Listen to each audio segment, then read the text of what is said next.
when you start crocheting, there are a few things that you need to know. This is going to be the fast run, so if you don't listen fast, you're going to want to watch a different video because we're going to go really quick. This is a skein of yarn. It is acrylic yarn. When you buy a yarn, you need to make sure that you check what the hook size is. Hook size is really important because it determines how your project looks. If you have a hook size like this, it's going, and it's whatever the pattern calls for, it's going to match. If it's smaller than that, it's going to be smaller, it's going to be tighter, and it's probably not going to be as large, and you might have a hard time. If it's bigger, it's going to be loosey-goosey. All right, so you match your hook size. Next thing is, if you're doing a really big project, you're going to need to match your collar lot size. Every skein of yarn has a collar lot on it. You need to match that up. When you're doing crochet, most of the stitches that you start with are going to be basic stitches. One of the most basic stitches is your slip knot. Now, the easiest way to do a slip knot is just take the yarn, wrap it around your finger like this, take your hook up underneath the first piece of yarn, grab the second piece of yarn, pull it through, and you have a slip knot. There are a ton of other ways to do this. You could undo that. There are other ways to do this. You could take the yarn, you can hold the yarn, wrap it around your hook, pinch it like this. So it's just like, boop, wrapped around and pinched. And then you grab the yarn, pull it through. You continue to hold it, grab the yarn, pull through, and now you have a knot at the end. Now to start crocheting, you can start with your basic, how do you hold the yarn? This is how I hold the yarn. The yarn comes up over my hand, goes around my pinky, comes up around my index finger. And what I'm using is, the pinky is kind of like the break on it, and the index finger is more like the tension arm on it. So when I go to crochet, I'm using my right hand. I go over, grab the yarn. This is yarn over, and I'm just taking the yarn and I'm pulling it down through the loop. Now, a lot of times people put way too much tension on this. They like have a death grip on it. Try not to do that. It's really hard when you're first starting, but if you are doing that, it's going to be a lot harder to crochet. So you're just going to go over, grab the yarn, pull through, go over, grab the yarn, pull through. And you can see you have a consistency in the tension on my stitches, that they all match. If I have the yarn pulled really tight, like if I'm doing this, it's going to be, if you have a hard time, I can't even get it tight enough. If you have a hard time getting the yarn through, it's because your tension's too tight. Loosen up. It's okay. Just take a deep breath. All right, so we're going to go back in here and grab our yarn. So this is just your standard chain stitch. Oh, I got to take that one. See like the difference? See how tight that one is? We're going to take these all out. We're going to start all over again. So we're just going to do the one, let's see. Grab that, do this and that, and then that.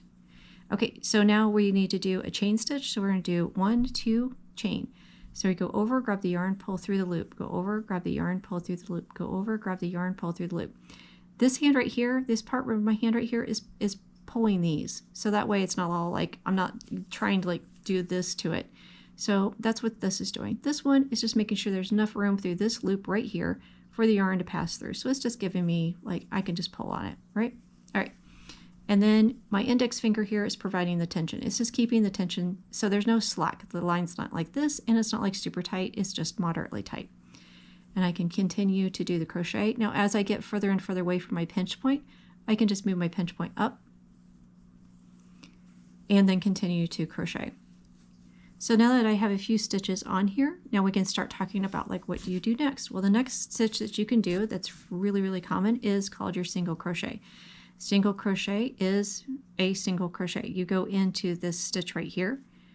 You go over, you grab the yarn just like you did with your chain stitch. You grab the yarn, you pull through, and now you've got 2 stitches, 2 loops on your hook. You pull through both of those. That is a single crochet. So you go through the loop, grab the yarn, pull up, you have 2 stitches, pull through, single crochet. Now if we want to do a double crochet, we're going to wrap the yarn around the hook. We're going to go down through the hook, the loop, yarn over, pull up. Now we got 3 loops. We pull through 2 and we pull through 2. But there's an intermediary in between those. It is called the half double crochet. Now the half double is the space basically between a single crochet and a double crochet.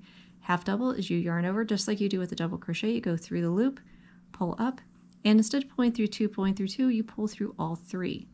So yarn over, you go through your loop, yarn over, pull up, and you pull through all 3. Now a double crochet, yarn over, go down through your loop, pull up, pull through 2, pull through 2. That is a double crochet. Yarn over, go down through your loop, pull up, pull through 2, pull through 2.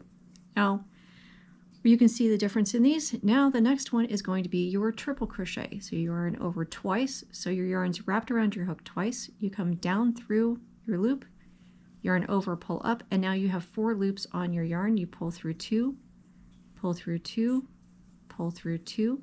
We're going to do that again. So you put the yarn over your hook twice.